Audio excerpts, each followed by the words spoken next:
Premier ministre progressiste conservateur de 83 à 93, qui vote la loi sur le multiculturalisme en 1985. Hein, je rappelle que ça, c'est les conservateurs. Ils votent la loi sur le multiculturalisme.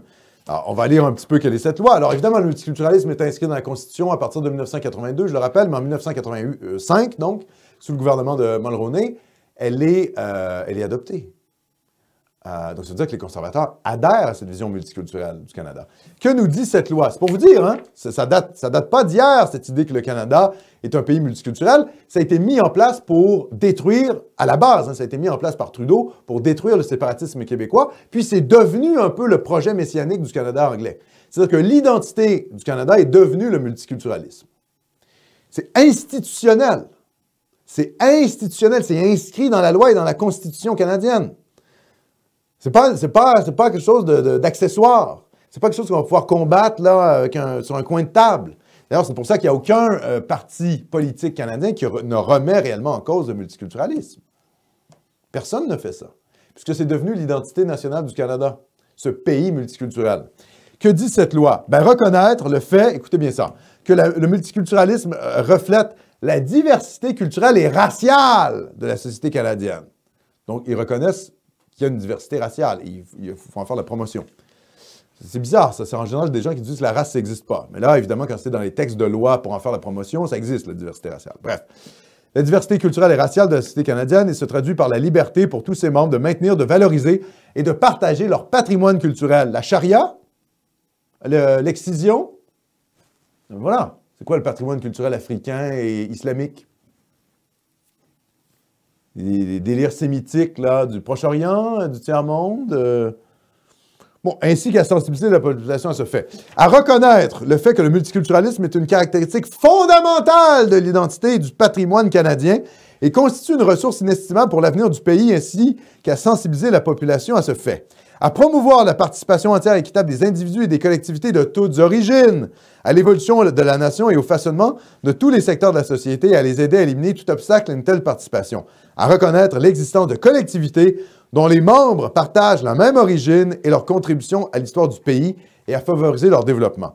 À encourager et aider les institutions sociales, culturelles, économiques et politiques canadiennes à prendre en compte le caractère multiculturel du Canada. Ça date de 85. Ça fait plus de 30 ans. Aujourd'hui, on est dans le grand emplacement. Donc, vous voyez, ce Canada post-national avance petit à petit. Et là, on est dans une phase de noyade migratoire totale. Donc, le grand emplacement existe, le changement de population existe. Il faut faire une guerre culturelle pour rappeler ça à nos élites. Et évidemment, tout ça est une stratégie médiatique, comme me le rappelait Philippe. En disant, il faut 1 million d'immigrants par année, quand les libéraux vont dire, non, ça ne va pas être 1 million, ça va juste être 500 000. 500 000? C'est un demi-million. C'est plus que ce que reçoit la France. Or, la France, c'est 65 millions d'habitants. Nous, le Canada, c'est 35 millions d'habitants. C'est plus que 2 fois plus par habitant, ce qu'on reçoit. Est-ce qu'on a une capacité d'intégration et d'assimilation des immigrés plus grande? Mais bien sûr que non. Donc, ils disent des chiffres délirants pour qu'on accepte des choses qui n'ont pas à être acceptées, c'est-à-dire 500 000. Comprenez? C'est de la folie pure. C'est une stratégie médiatique. C'est comme nous. Si la droite nationale se met à parler de remigration, il faudrait réimmigrer tout le monde. Bon, ben le type qui dit il faut arrêter l'immigration, il faut un moratoire sur l'immigration, il a l'air modéré. Comprenez? C'est la guerre culturelle. On déplace le curseur.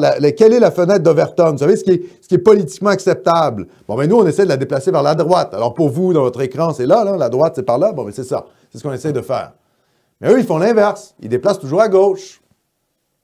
Et c'est ce qu'ils font avec cet article du Globe and Mail où ils nous disent « Ah oui, ben, il faut presque 1 million d'immigrants par année. » Donc, ils vont mettre en place ce livre blanc pour promouvoir ce projet-là. Il va y avoir des consultations populaires. Ils vont essayer de consulter la population. Il va falloir se mobiliser, les gars. Il va falloir se mobiliser pour dire, et le dire de manière rationnelle. Il ne faut pas apparaître là, apparaître comme des fous furieux, déchaînés. Non, non. Possédant la raison, il faut se mobiliser pour faire le boulot et attaquer ce projet qui est celui de nous remplacer et de faire que nos enfants, nos petits-enfants, nos arrière-petits-enfants deviennent des minorités ethniques au sein de ce pays que leurs ancêtres ont construit.